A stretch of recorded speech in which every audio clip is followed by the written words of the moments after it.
My way, or the highway, and in the driveway is a nice range. Cause I grind through the climb, I invite pain. You'll never hear me, bitch, nah, I don't complain. Just gotta flip the switch and you can go and obtain anything you want, anything you need. Your mind's got the key ingredient, it's belief.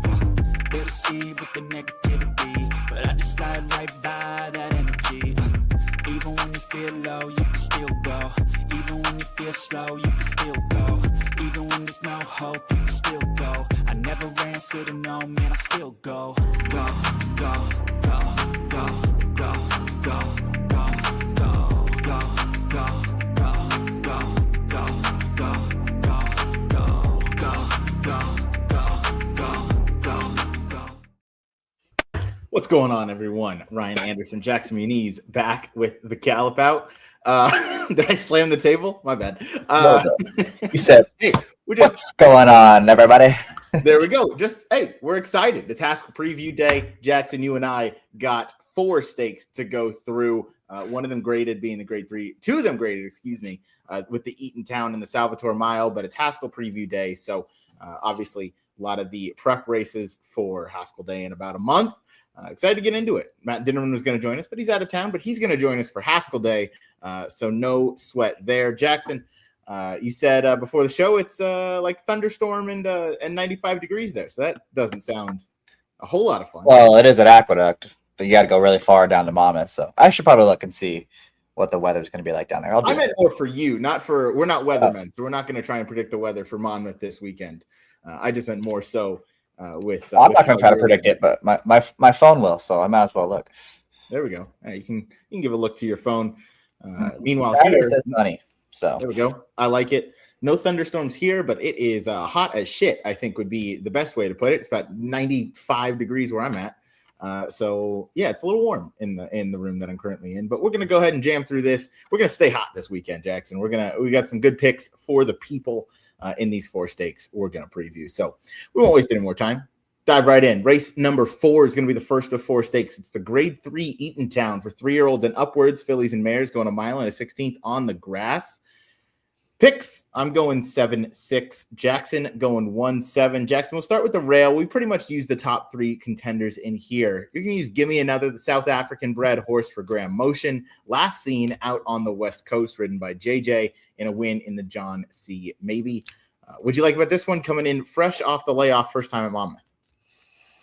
Yeah, we're obviously doing this before the morning lines come out, but it feels like a pretty safe bet that the majority of the money is going to run through Gimme Another, and then the 2 Chad Brown trainees and Greyosh and Whiskey Decision. The weird thing I thought about this race is there's speed, but they all seem to have like the same amount of speed. Like, I don't think anyone's like a true speed ball in this race, and I think that could present a problem for a horse like Whiskey Decision, who's drawn towards the outside and could find herself a little wider than she wants to be, or a little bit further back than she's accustomed to be. So I thought post position wise, you're supposed to get the advantage to Gimme Another in this race, and that she does have the rail, and she is capable of going forwardly placed, and she's run plenty of races that are just as fast as everyone else in this race as well. I mean, the one poor effort came last year on Saratoga weekend in that bog, and then she came back with a bind, and maybe she's a horse who just doesn't like the wetter going, so hopefully the rain does hold off for her, but I would guess she's going to be the second or third choice in this race, and I'm not so sure she shouldn't be favored based on the credentials she brings to this field. Yeah, she comes in fresh, and we've seen her fire fresh before when she came over from South Africa after what it was about a 11-month layoff to run second behind Saffron Moon. So that's obviously promising, and she's coming in here off, about 8 months or so, last seen September at Del Mar. So certainly if she, runs that same effort or improves upon that, she can be very dangerous in a race like this. Next one, we'll go to the 6th, the horse that I picked in second before we talk about my top pick and the horse you have in second in Whiskey Decision. Greyosh last time was part of the dead heat for the win. Being Betty did come back out to win her next out appearance. It looked to me like Greyosh kind of needed that run coming back. Obviously 5-year-old mare, but seems to be going well. She probably has to, continue running in those similar speed figures that we've seen. I like her a lot more underneath than I do on top. I think she could be the third choice in here. And to me, I might want to just play some skinny exactas using her. In second, I do think the money's pretty much going to flow through the rail horse and then the 7 Whiskey Decision. So I'm hoping, I don't know, 9-2 might be a little too generous to get on Grayosh, but hoping somewhere around there. I do think it's fair, and I do think she's a hard trier, even though she might be not a touch over match because it's not the strongest field, but she is typically kind of that grade 3 ceiling type of horse. But I liked her to definitely get a piece of things here. Yeah, my only worry was she's probably out the back against this field. She doesn't have any kind of speed. And I do think horses like Whiskey Decision and Give Me Another are much, much better than the likes of Being Betty. So I agree, though. She is going to be the third choice in here. And you're probably going to get close to, I'd say 7-2, 4-1 if I had to guess. Somewhere around there. Next one we'll talk about, Jackson, Whiskey Decision. Comes out of a 4th in the grade 3 Modesty, behind Kathy and Marissa, Gazora, Proctor Street. Obviously, we know those names. Those, I would say, are more grade 1 type animals than grade 3 type horses. So certainly a big matchup last time. 2 back, lost to Destino Doro. She's definitely the horse to beat in here, Jackson. What did you make of her from a pace scenario standpoint? Because you mentioned there are a bunch of them that just kind of like to be, I guess, tactical, but none of them really speedballs. Well, like I said, if she tries to go forward in this race that doesn't have a ton of speed, she might be looking at a trip that's not ideal with a 3-wide stalking trip. If she takes back, and she is capable of doing that, I'm not saying she can't, but then she's going to be a little bit further back off of a slowish pace. And I think that plays into the hands of a horse like Give Me Another. So I'm not going to be surprised at all if she wins this race, but I would anticipate her being favored. And like I said, I'm not so sure she isn't better. I'm not so sure she's better than Give Me Another, who's run, in my opinion, some better races. Yeah, I don't know that she's, decisively better. I do think the jockey is better. Pratt, obviously, over Ruiz. To me, it looks like the type of race where, all these jockeys are going to look at these same past performances. And to me, we've seen Pratt be really aggressive with horses that maybe don't have a ton of early gas, and maybe in some races where there's not a whole lot of early speed. That's almost what I anticipate. And while Whiskey Decision, I don't know if Pratt is going to send this horse to the lead. I do think this horse might be sitting in a nice second, maybe even like a pocket third if somebody else decides to go early. And I think with her having such a nice late turn of foot, I do think that's going to set her up really nicely. So Whiskey Decision on top for me would definitely be a single in any sequence that I would play here. But again, I'd probably try and get a little skinny with exactas, play 7 over 6 and keep things moving. But it should be a competitive race with the top 3 contenders in here being Grayosh, Give Me Another, and Whiskey Decision. We'll move on. Race number 5, it's the Pegasus, but real quick, we'll wrap up for our audio listeners. Monmouth race number 4, the Eatontown. I'm going 7-6. Jackson going 1-7. Now race number 5, Pegasus Stakes for the 3-year-olds, mile and a 16th. Obviously, this is the prep for the Haskell. I'm going 1-4. Jackson is going 6-1. Jackson will start with you to the outside and Baby Vino, Paco Lopez, Lindsay Schultz, teaming up for this one off a nice win last time at Oaklawn. Yeah, for being a 6-horse field, I thought this was kind of a tricky race. I don't know. I'll hear what you have to say in a second, but the one thing I will say is I do think all these horses kind of want to be in the same spot. All of them want to be forward or maybe sitting second. And I think that could kind of play in the hands of a horse like Baby Vino, who I wouldn't think is going to be amongst the favorites in here, but he's run some speed figures that kind of put him close-ish, in the mix.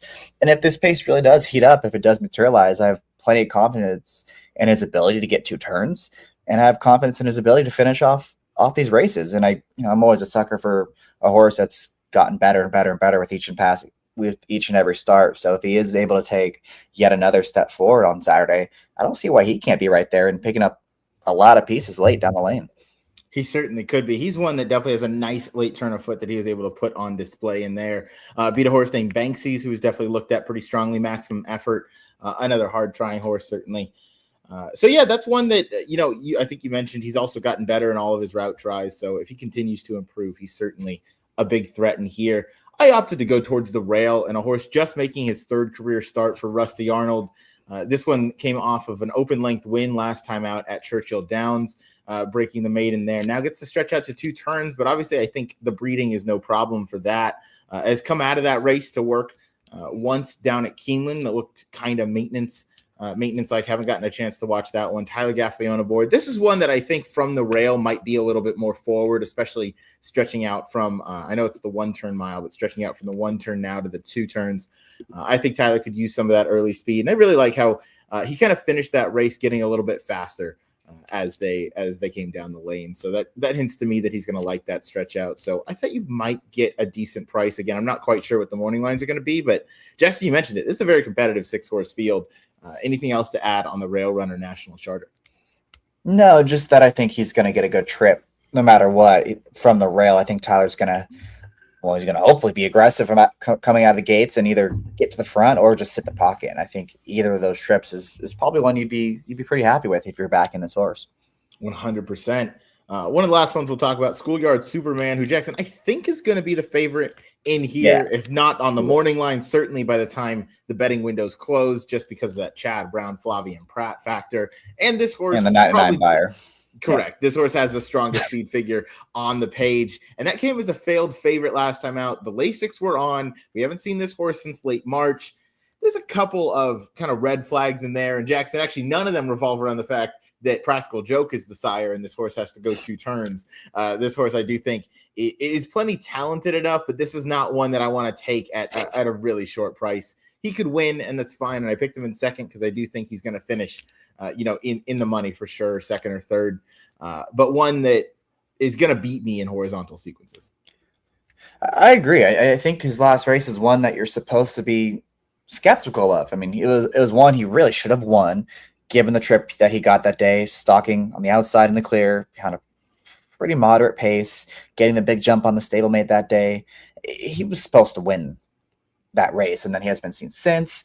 The horses to run out of there, almost all of them have regressed pretty significantly, which makes me skeptical that he's going to be capable of running a speed figure in that vicinity again. So I just think there are enough red flags going on about this horse that I don't want to back him if he's going to be favored in here.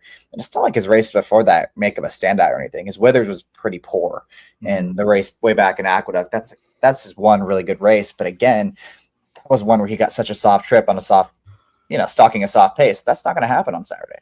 Yeah, it's not. And his Withers was poor, but that was one of those kind of rail bias days where I know he drew post 2, but he was 4 wide turning for home. So he was on the rail for vast majority of that race. He was, but he significantly flattened out as he tipped out. But I see your point, and I'm not trying to, I'm not picking him on top. And I just think I'd give him half an excuse for that one. But he's certainly disappointed as the favorite 4 times and only gotten the job done once, and he was actually 3-1 that day. So yeah, not today for me for Schoolyard Superman, but I do respect him enough to pick him in second. But I think the Rail Runner and National Charter has a really strong look in here. Jackson, any others you want to talk about before we keep it moving? I know it is a competitive, even though a small field. Not really. I mean, the problem with this race is I won't be surprised if any of these speed horses get the front and they just go a long way. I just don't know who's going to be aggressive enough to do that. And that's kind of part of the reason why I like the 6. I know what kind of trip he's going to get, and I know the pace should be pretty fast. Yeah, outside of the jockey being a terrible human being. Speaking of not terrible human beings, though, what's going on? What's up, gents? Hope all is well. Monmouth, pick your prize. Mike? That's right. Pick your prize going on this weekend. That's Mike Saletta. Thank you for joining us. Go ahead, Jack. That was the fun fact. That was the very first contest I ever played, was the pick your prize. I flew out somehow. Oh, well, I had no idea what I was doing. And my best bet of the day came up in race 4, and he was 10-1. And I bet half of my bankroll on him to show. And he won the damn race. And it didn't go too well. But I actually did meet. That's where I'm. Yeah, if I knew what I do now, I would have crushed that day. I did meet Pete there, though, for the first time. So some good came out of that day for sure. Some good did come out of that. That's incredible. I love to see it. Yeah, if you were playing that tournament the way you currently play, you would have crushed that thing. Would have been a maiden winner by the length of the stretch. Yeah, that's one of the best tournaments all year long. I love that contest. It is. I have to sneak away for that on Saturday. There we go. Well, hey, you're much closer now than you were when you were out on the West Coast. So anything is possible. It was so bad. I slept at the airport. I probably had $50 in my bank account at the time. It was such a dumb dumb decision, but it was it was fun. I love it. Yeah. Dumb decisions Yeah. sometimes pan out to be the best ones, though. But This is wrapping up true. race number 5, I'm going 1-4. Jackson going 6-1 in the Haskell Prep, the Pegasus. Moving on, race number 6, we're going to mile and 8. It's the Monmouth Stakes, listed for 3-year-olds and upward. Picks are coming up on the screen right now. I'm going 8-1. Jackson is going 7-1. Jackson, we're going to start with the horse that we both have in second here. That's Down on the Rail and Sandpipes. Certainly a tactical sort, and I do like the post draw for this horse. And I think, third start off the layoff could certainly have a peak effort here. Yeah, he could, and he drew well in this race. He's going to get a good trip, I think, based on his tactical speed that he has. I don't know. I don't know how good he really is. I don't know what kind of price he's going to be. Like, I'm not dying to use him in here, but I do think he has the credentials to win, especially if the horse that neither of us have, that's going to be a big favorite, doesn't show up in program trading. And I'm curious to hear what you have to say about the other Chad Brown in here, because I don't have him in here, but he's definitely an intriguing new face. Yeah, we will certainly get to that. Working our way through, though, we should talk about the morning line favorite in program trading here. Jackson, we've talked about this horse a good handful of times. We've seen enough. We've seen enough. Chad admitted last time Derby weekend they were throwing the blinkers on as a bit of a kind of desperation move, just trying to try something new, figure something out. And he ran the exact same race he always runs. It's a mid-90s, and it's not going to get the picture taken. And yes, I think on numbers he clearly, sits in a very advantageous position there, but he has just found ways to not get the job done, and I can't endorse him at anything of a short price. So blinkers do come off here. If you like him, this is certainly a field where on those numbers, if he runs back to that, there's not too many that I think can compete with him. But I'll go to the far outside. Go ahead. No, go ahead. No, it's fine. I was gonna say I'm gonna go to the far outside and the other Chad Brown. And that's really kind of what interested me. Obviously, Chad sends a pretty strong string to Monmouth for these big days. I got to do some more work on watching any work that might be available via First TV. Shout out to Naira and Saratoga for continuing that along. But I was able to go and watch. I don't want to pull up my history because I forget what race I was able to watch, but it was one of his last 3 races. Okay, don't pull up your history. Well, okay, all right, relax. But it was one of his last 3 races in Midnight Quebec Stakes. Sorry, with Oisin Murphy aboard that day, and you can only tell so much going 10 furlongs on synthetic over there compared to coming over here. But look, he seems like a good horse. He's obviously stakes caliber. Comes over here for a guy like Chad Brown who's going to have this horse ready. Biggest issue would be the far outside post, but this horse does have a little bit of early foot. And I know that was going 10 furlongs. And when he was going a little shorter, he wasn't as close to the pace, but maybe he fires a little bit fresh out here. We haven't seen him since February, but should come in here ready for Chad Brown. And this might be a promising runner, to say the least. Not a super ringing endorsement, but I do think he's going to be at worst your second choice in here, as I think a bird just flew into my window. He's going to be at worst second choice in a spot like this, because I do think program trading is going to take just an abundance of money. Yeah, program trading is going to be 3 to 5 probably. I'm not going to pretend to be an expert on European form. I just wondered whether it was worth mentioning that he's seemed to have gotten a lot better since going to the synthetic. Like, his grass races weren't that great, but it's Chad. It's a new face. Who knows? For any of those that know the Final Furlong podcast, I'm going to text my guy Emmett Kennedy and see if he has any opinions on this horse, because certainly one that he knows after running in the William Hill Futurity last a couple falls ago behind Wimbledon Hawkeye, Delacroix, and Hot as Hell. So those are obviously some names that we know well. So he's probably familiar with this horse. I might have to check in with him and get his thoughts. Mike Saletta, we all make dumb decisions. Some of them make great memories too. That's right. It does make great memories, yeah. And welcome to the East Coast, Jackson. That's absolutely correct. Yeah, you left me, but happy for you. Thanks, man. Jackson, we'll continue the conversation. We'll go on to the inside. Naptown, getting blinkers on for Jose Magana. Once again, Jorge Ruiz, big Jorge Ruiz fan today. Yeah, apparently.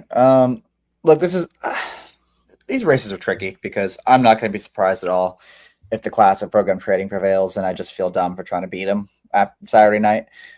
But Naptown's got to be a price, and I thought his last race was not bad when he lost to King Size. King Size was the big favorite that day. He got completely left alone, and Naptown kind of had to make this. He was 3 wide first turn, had to make this big bold move heading into the far turn. Probably moved a little bit sooner than he wanted to, and I think that might have been the difference in that race. He seems to be going in the right direction, and his speed figures, once you get past the big favorite, I do feel like they stack up against the likes of anyone in this field. And I don't think he's going to be favored. Oh, well, he's not going to be favored, but I don't think he's going to be second choice, probably not even third choice either. So for horse, it's going to be somewhat tactical, somewhat for the place, and has some numbers that fit. If you can get past the favorite, I'll take a little stab on him as my value play. I like it. I mean, I'm not going to talk anybody off of a horse if you're trying to beat the favorite in here. We might look stupid, and maybe program trading finally gets that like 6-length win. But if that's the case, it's going to happen at 3-5, 2-5, 1-5, and I'm okay. There's going to be plenty of opportunities to get value in other spots. So I think we have the right approach trying to beat a horse that has let people down more times than he's really shown up. Before we move on, I will say I think this is probably, and correct me if I'm wrong, probably a place where a lot of contest players are going to kind of try and narrow down with program trading, having kind of overlaying the field on speed figures. But if he goes down, could open some things. Maybe, yeah, I don't know. I'd be curious to see what happens because he is probably going to be one of the shortest priced favorites on the day. But he's also one that I think if you're someone that if you're not a Matt Miller type and if you're handicapping as for 5 hours on Friday night, he's not easy to trust at all. No, he is not. But we will find out on Saturday. That's the grade. Nope, that's the listed Monmouth Stakes going a mile and an eighth. A prep for the grade 1. I forget the name of Haskell? United Nations. Oh, I think it's the prep for the United Nations. Wrapping up race number 6, the Monmouth Stakes. I'm going 8-1. Jackson going 7-1. We'll move on now to race number 9. It's the feature on the program. It is the Salvator Mile, obviously going the 1 mile for 3-year-olds and upward. Jackson picks are up on the screen. I'm going 6-8. You are also going 6-8. So we do have a bit of agreement here as we, wrap things up, and we'll go to the 6 Bishops Bay, who last time out lost to Antiquarian. Antiquarian just ran in the Met Mile. Maybe didn't run all that great, but Jackson, you know more about the trip than I would in that race because I was out at a wedding and didn't get to watch the Met Mile at all, really. So I got to catch up on all my Belmont Stakes action. But Bishops Bay, always a hard-trying horse, won this race last year. You think he can repeat? I think so, but I'm really curious to see the betting in this race. Out of all the races we talked about, this is by far, in my opinion, the most wide open. So I don't know if I want to bet him if he's going to be. I definitely want to bet him if he's going to be 3-2. If he's going to be 5-2, 3-1, I think he's a lot more interesting. Last time I thought was a weird race that maybe you want to be a little forgiving of, in that the rides, not. I don't think Pratt did anything wrong, but there was a speed horse was outside that they were kind of going to get into a duel, and Pratt was basically begging that horse to go on with it so we could get around him. And for whatever reason, the rider and that speed horse just didn't want to do that. And they just kind of ended up looking each other in the eye the entire way around the track. And I think that might have just not been the trip that he probably wanted that day. And it was his first race back from Saudi, where he ran very, very well against, Forever Young and Nisos and Tumbarumba. I mean, those horses would be big favorites in this race. And his Cigar Mile race was huge as well. So he's one that doesn't need the lead, which is good, because I think there's going to be a few that want to go forward. He's going to be sitting right behind them, though, and he's run some really fast races. So I just feel like there's a lot of arrows playing in his direction. I trust him a lot more than I trust the likes of, Grande and the East Avenues that are in this race, who have some things to prove, and those horses always take a lot of money as well. So maybe we will get closer to 3-1 come race day. I certainly hope so. I don't think you'll get shorter than 2-1. At least I don't think you should. I think if so, no, he shouldn't be. not a bettable price in my opinion, but I do think he should be a lukewarm favorite in here. I mean, he is a very honest horse. I'm always also like he did seem a little bit flat at Aqueduct last time out, but you mentioned the trip, and then second, he did have a trip back from the Saudi Cup in February, and that was behind Forever Young and Nisos and Tumbarumba. But sometimes that trip takes a little bit out of you, and this is a 6-year-old horse, so I'm willing to forgive or give him that race to kind of come back, and he seems to be right back kind of where they want him here. And again, I think he can certainly take a step up. And you mentioned the kind of trust factor, and I certainly trust him more than the likes of some others. You have Grandmo the first in here, but he's got some questions to answer. Point Doom, who in my opinion is probably better around 1 turn, but he has a couple good 2-turn efforts as well.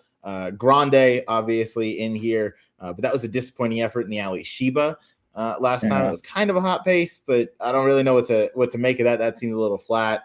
This horse down on the rail. Yeah, go ahead. Just about Grande, like I remember going into the Derby weekend, he was training pretty poorly from what I remember, and I did not actually go back and watch his work since then. I don't even know if they're available to see on TV on video, but I remember before they were poor. So maybe if he's picked it up since then, that's worth noting. Certainly is. They shipped him up to Saratoga from what it looks like after Derby weekend. So he's back up in New York there. But yeah, he seemed to kind of peak in that first race back, and he's kind of taken a couple of steps in the wrong direction. So we'll see. Maybe he can right the ship on Saturday, but won't be with any of my money. Last horse before we get to yours, Jackson. Giacoso, a bit of a dark horse in here. Obviously, the Not This Times can kind of run on anything, but his 3 dirt efforts leave a little bit to be desired. But I mean, the 3rd place in the Iroquois was not all that bad as a 2-year-old behind Jonathan's Way and Owen Almighty. So I didn't know what to really make of this horse, but I think double digits, I might take a tiny swing. I do think he can get a piece of things. I've always been a fan of his. Look, if he's 25 to 1, I'm not going to talk you off of trying to put a little win bet on him. He might just not as good as some of these. This field came up much tougher than usual, I think, for this race. I would agree. And now, without talking about East Avenue, we'll go to Awfully Cool, the horse that we both have in second. I don't know. Isn't there a chance that all the main contenders in this race kind of want to be forwardly placed, and they all go a little bit too fast? He's at least shown he's capable of picking up a lot of pieces. He's never done it against a field of this caliber. He hasn't really done it as well without Lasix too often. But if you're talking about a horse that's going to be, again, I would imagine he's going to be a big price. And they clearly had this race circled for a while. He's been working for a long time. He's been working fast, bold at workouts in the mornings. I think you can do worse than a horse like this at a big number who might get a setup. I certainly do too, and I do think there's a real chance that this horse gets a setup, and it's not like he has to take a big step forward on numbers. Maybe he runs, a couple points faster on Lasix than he does without, but he's run a 94 at Laurel and then John Campbell before, and I do think he's capable of a good late run. We haven't seen him in a while. It's kind of my main hang up, but I mean, he's training well, as you mentioned, from what we can see on the page. Obviously, the works at Parks are not available to us. But on top of that, the comeback race is in the Salvator Mile, and it did come up pretty tough. So certainly an interesting prospect here. I do think you'll get a good price, Jackson. I'm thinking, 6-ish to 1? He's got to be 20 to 1, no? You think? Okay. I mean, look at some of the names in here, like Bishop Bay, East Avenue is a Derby horse. Grande takes money for no reasons. Grande is going to take money. Point Doom is a well-known horse with 200 buyers in his form. But Otter Mischief ran a 106. I feel like he's going to be one that's kind of forgotten about, and maybe he won't be as high as 21, but he's got to be at least 15. That's a good point. I do think he might be forgotten about. 6 to 1, probably way too low to say in there. But yeah, no, this is one where I do think that there's a chance that they heat things up. Tyler Gaffleone and East Avenue, he's shown that he really only has one way to be successful, and that's on the engine on the front end. Horse like C Streak can be forward. A lot of these can be forward, but not necessarily need to be. But a horse like Otter Mischief, he's not slow at all. Point Doom, same thing. That's a sprinter going longer and definitely had a slower start to things in the Churchill Downs. So I think that's why he didn't have his typical run style there, because he was coming into that race pretty nice. Even Grande is a horse that should be forward. So I think there's a real possibility that things heat up on the front end. So that's absolutely why I liked Awfully Cool as well. Wrap it up one more time for our audio listeners for race number 9, the Salvator Mile. Jackson and I are in lockstep going 6-8. Jackson, that was fun. It's good to have you back, regularly on the airwaves now that you're all settled out in New York. What do you have going on up at Aqueduct this weekend? And but first, what's your strongest opinion of the 4 races that we covered today? Ooh. Strongest opinion, I guess, would be. Doesn't even have to be a best bet. Just strongest opinion. I would go. Well, I'd go give me another. I think she's going to win, and I don't think she's going to be favored. If I can get 5-2 on her, I think it's a pretty good price. But as far as what's going on to Aqueduct, it's a little bit slow this week after I think they had a pretty big week last week up in New York. I don't remember a lot about what was going on, but I think there's 1 or 2 stakes races this weekend. So a little bit quieter, but it'll be good. And last 3 weeks ever at Aqueduct. There we go. Last 3 weeks ever. No, I won't be able to make it out for the last week of Aqueduct, but I think I'll be up at Saratoga with you for. You can just stay for 2 weeks if you want. I have a place for you. Well, no, I don't worry. That part I'm not concerned about. Okay. But my house is going to be empty, so someone's got to watch and feed my cats and dogs until July 2nd. So, I gotta, I guess, take care of those responsibilities first. But don't they have getting off on feeders? The cats, yeah, and the cats can take care of themselves. My dog cannot. But we'll see. We'll play it by ear. You never really know what's going to go down. But before we get too off base here, thank you guys for watching. Yeah, never. Super professional show.